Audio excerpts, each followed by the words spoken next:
So I'm going to tell you a little story about myself, and it's quite exciting. So you'll see a little different side of me. So I had to go to a training for business that I was involved in. I'm very self-sufficient. I just 29 or 30 when this happened. And I said the gas prices were like $5 a gallon, so I thought I have to go to Chicago. I'm going to take a train. So got my train ticket, got all set to go, called the hotel. I'm very attention to detail, so I figured to myself, okay, I'm going to call the hotel. I'm going to Chicago by myself. I'm arriving late at night. But what's going to happen is I need to make sure I'm very organized and I know how to get to the hotel so that I'm safe. Because I'm a little farm girl from Fowlerville, and I'm going to the big city. So my husband says, here's a knife, put it in your purse, go on your way. Be careful. My dad taught me, you walk like you own the street, right? Totally know what I'm doing. So I thought I'm fine going to Chicago. Excuse me. I get to Ann Arbor. The train leaves an hour late. No big deal, right? Get on the train, go to Chicago. They told me, the hotel told me, when you get to Chicago, when you pull in, you'll just get off the train, there's going to be a shuttle waiting for you. How much easier can it be, right? No problem. So I'm on the train, I get off, I see Mr. Conductor guy, and I say, hey, where's the shuttle for this specific airport? Oh, honey, there is no shuttle. You have to either go get a taxi or you have to go outside and you have to go down to the subway. I thought, okay, well, this kind of puts a little hitch in my get-up, but that's okay. So I walk like I own the street. I'm a big fan of crime dramas, just FYI. I got in at about 11:30 at night, so I step out of the train station and I see all the steam coming up from the manholes and the riffraff on the corner, and I'm thinking, I got my knife, life's good. So I think to myself, I'm not getting a taxi because the whole reason I took a train was to save money. So I'm just going to take the subway. Never taken the subway in my life, but I'm totally capable. Keep in mind through this whole entire story, I have a roll-along bag, and I have 2 other bags over my shoulders, but I'm walking like I own the place with my pounds of baggage. So I go ahead, I walk with this couple that I'm thinking, okay, I'll just look like I know them. Walk down into the subway. Of course, that late at night, there's plenty of riffraff down there. So I'm sitting there like, again, I own the station, waiting to get on the train. Hop on the train. It's quite late at night. I call the hotel, and I'm like, okay, what stop do I need to get off at? Getting all the details.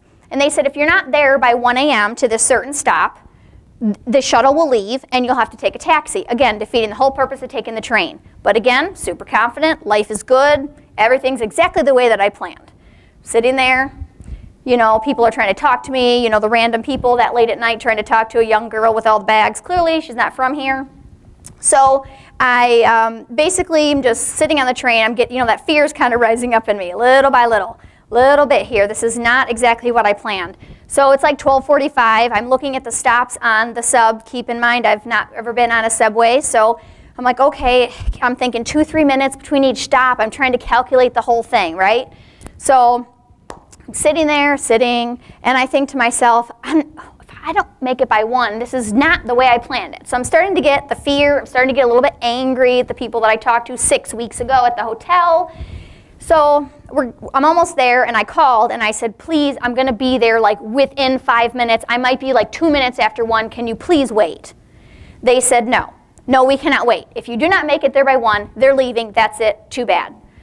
So I'm like, well, okay, if I have to spend the money, I guess I'll just do that. So I proceed with all of my bags to get to the stop. Keep in mind, it's like 1 minute to 1. I still don't know where the shuttle is. I have no idea. So I jump off. There's 2 ways to go. Of course, no signs, nothing like that. So I just think, well, I'll just run left. And keep in mind, I don't run, don't exercise. So me sprinting with all my bags, not the best thing. But anyways, so I start jetting, literally running with my bags, running. And of course, I get some guy says to me, where are you going? And I said, I'm trying to find the shuttle for the hotel. He's like, oh, no, it's way back there, down the stairs, up the ramp, all that good stuff. So I turn around, there's very few people, and I just start running like my tail was on fire. What happens? My luggage clip grabs my leg. Never fallen so bad in my life. I fell flat.